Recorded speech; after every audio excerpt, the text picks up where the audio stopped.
Just one, I mean, you've covered all your questions, by the way. Just, I told you this is the more interesting part of the discussion.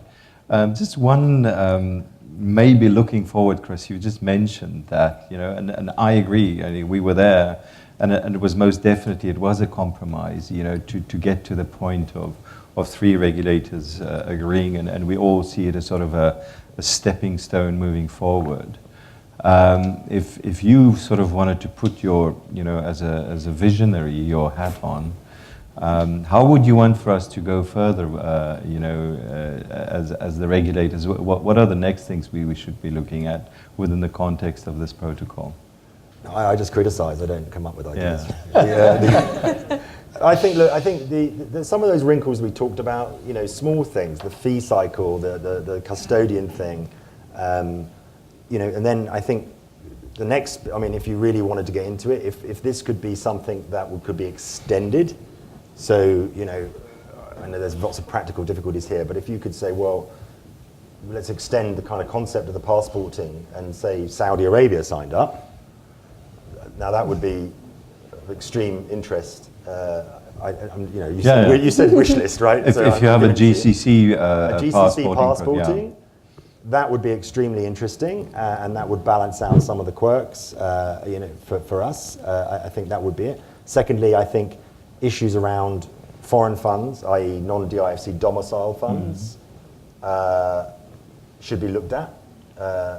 And, you know, a lot of DIFC funds have grown, they're growing exponentially, and that's I think it's a good thing.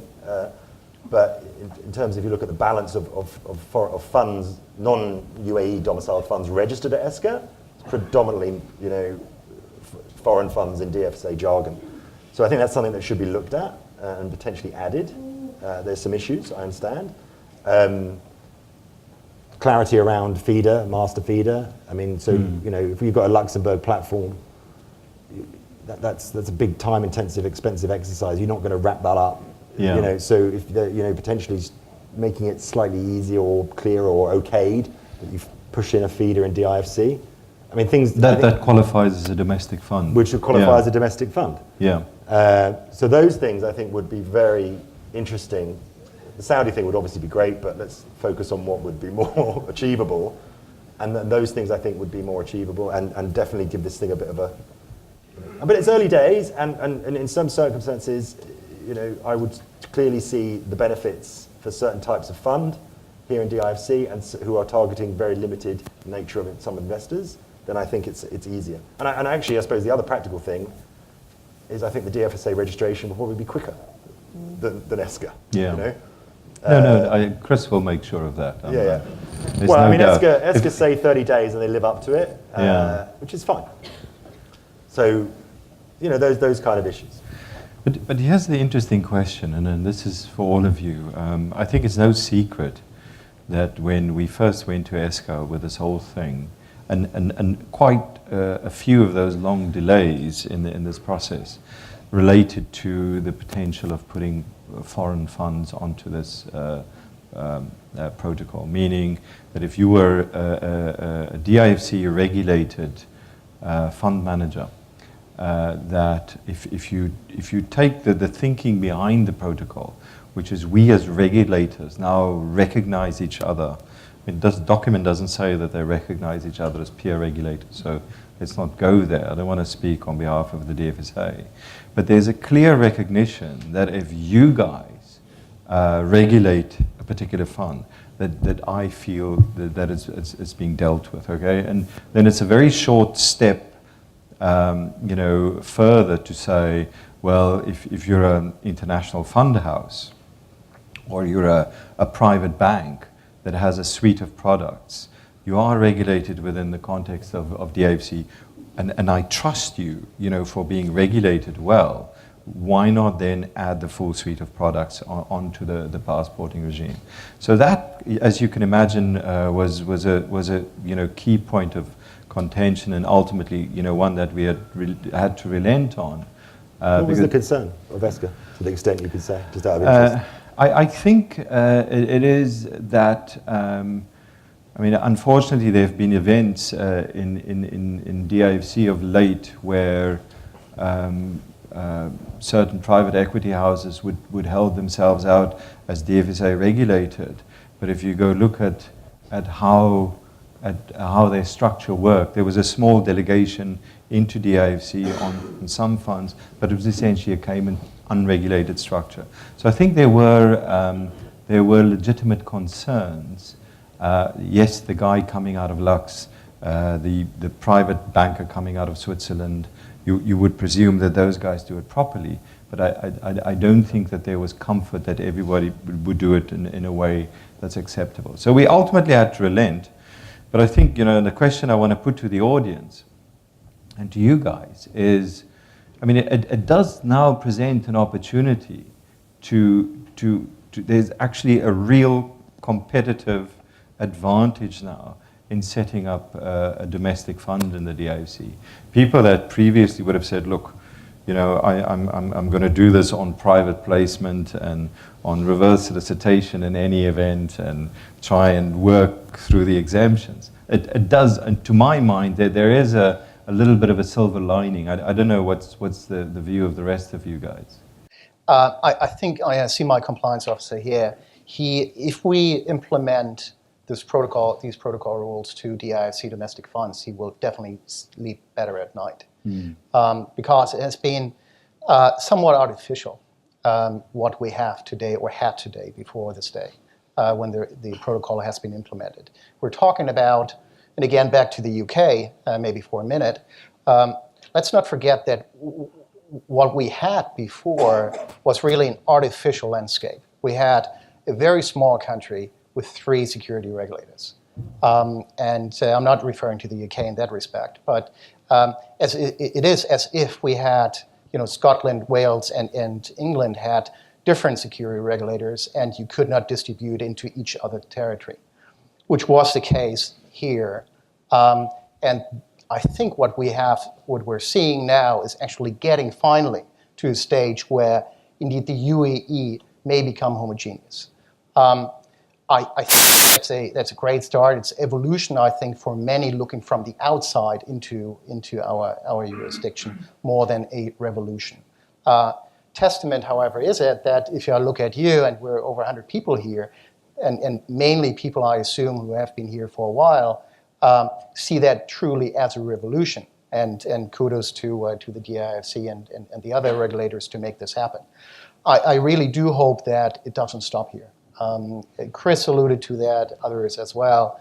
I think there are a number of areas where the momentum should be used, as you mentioned it, Jacques, where we can not only clarify the certain elements of debate with the current protocol, but also make sure that it covers indeed the feeder fund, which you mentioned, which I think is a brilliant way on how to use this regime in practical terms. And if that is accepted and will be clarified, that you can have well-regulated master funds somewhere, that you set up a feeder fund in the DIFC and fall under that protocol rules.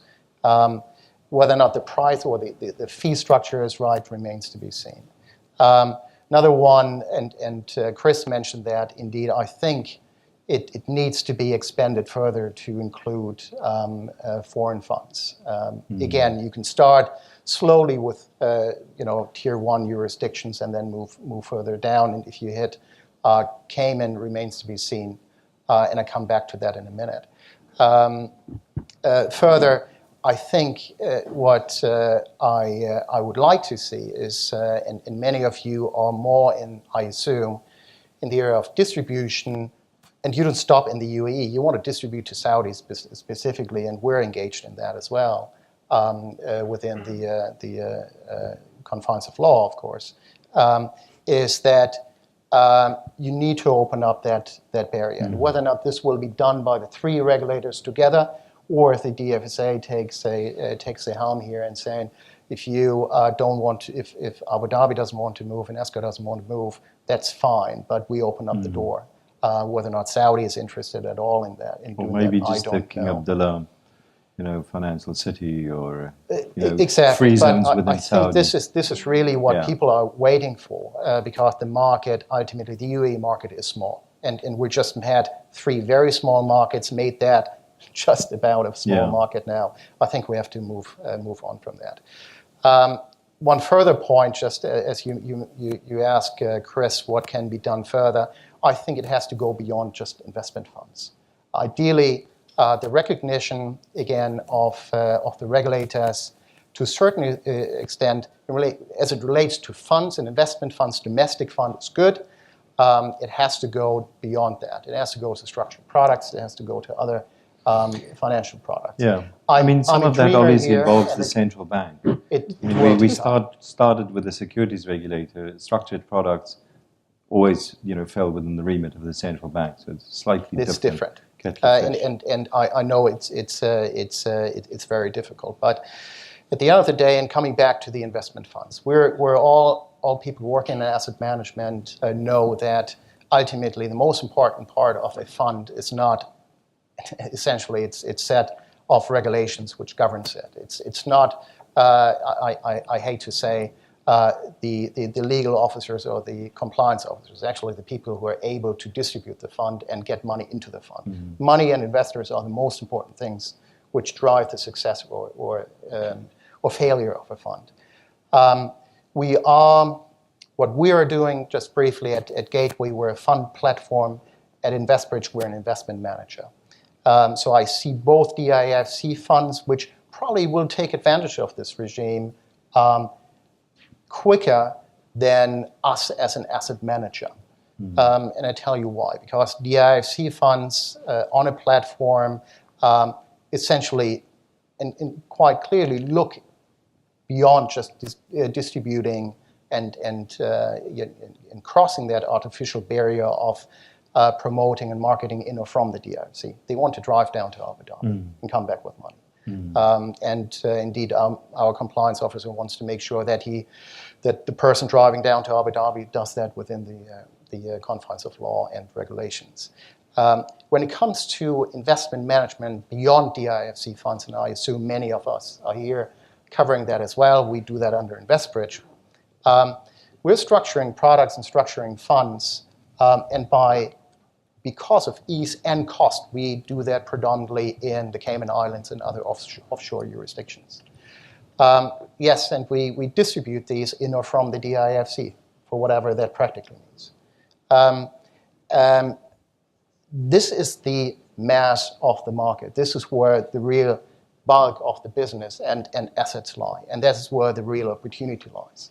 And in order to be more visible, be more attractive, for the center to be more attractive, for the UAE to be more attractive, I think that has to, the protocol rules have to expand beyond what it is today.